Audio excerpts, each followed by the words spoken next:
kuna kitu kinaitwa mikopo. Ndio. Yote haya yanaingia yanachangia kwenye deni la taifa kwa mtu ambaye anajiuliza? Hapana, misaada kidogo ina utaratibu wake tofauti, lakini kwenye mikopo kuna mikopo ya kibiashara na mikopo ya riba nafuu.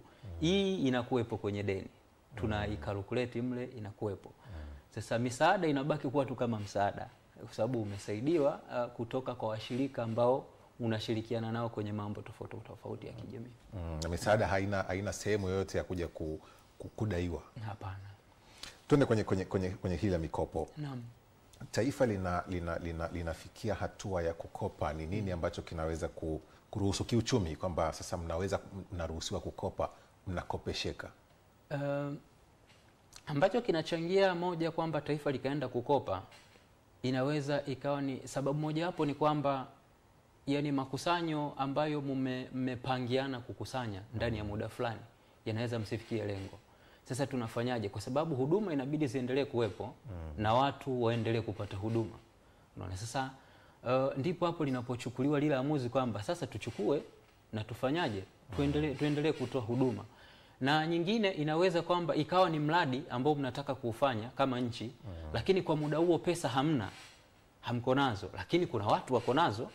Kwa hiyo maamuzi ndipo yanapofanyika, sasa twende tukachukue zile tuje tuwekeze, kwa sababu ni uwekezaji na tunaamini kwamba kwenye kuwekeza lazima pesa irudi. Sasa kwenye hiyo utaratibu ndio unaleta hilo swala kutokea kwamba tufanye maamuzi gani wakati gani na pesa itumike wapi kwa wakati gani. Tunachaguaje mtu wa kwenda kukopa kwake? Tunatazama nini? Mara nyingi ni masharti ya mikopo ndio yanakufanya sasa uamue kwamba sasa nikakope kwa mtu fulani. Kuna mikopo mingine masharti yake kidogo yanakuwa ni magumu. Kwa kama nchi mnaona haya hatuwezi tukaenda naye mkakopa. Ndio. Tumetoka 2022 2023 tulikuwa 82.25 trilioni. Na kwa mwaka huu tuna 97.35. Ongezeko la kama trilioni 15.1, ni kama 18% hivi .36. Hii ndio imefanya tukakutana hapa tunajadili. Picha mnayotazama kiuchumi kwa taifa na ongezeko hili inauiana vipi? Picha tunayoitazama kiuchumi, kwanza moja, tukijaribu kuangalia pato zima la taifa kama linakuwa, inatushawishi moja kwa moja kwamba moja, tunakoendelea tuna projection nzuri.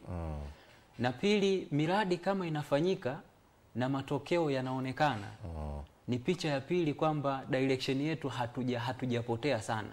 Tuko mahali sahihi tunakoelekea. Na hili lina usika vipi? Tunalitazama vipi? Kwa sababu tayari maswali ya watu ni kwamba tunapeleka wapi pesa, zinaonekana mbona hazionekani? Tunatazama wapi kujua kwamba deni ambayo tunalo na mambo ambayo tunayafanya yanalingana? Sasa hizi ndo maana katika mfumo wa nchi na biashara kwa kawaida huaga kunatolewa taarifa za fedha.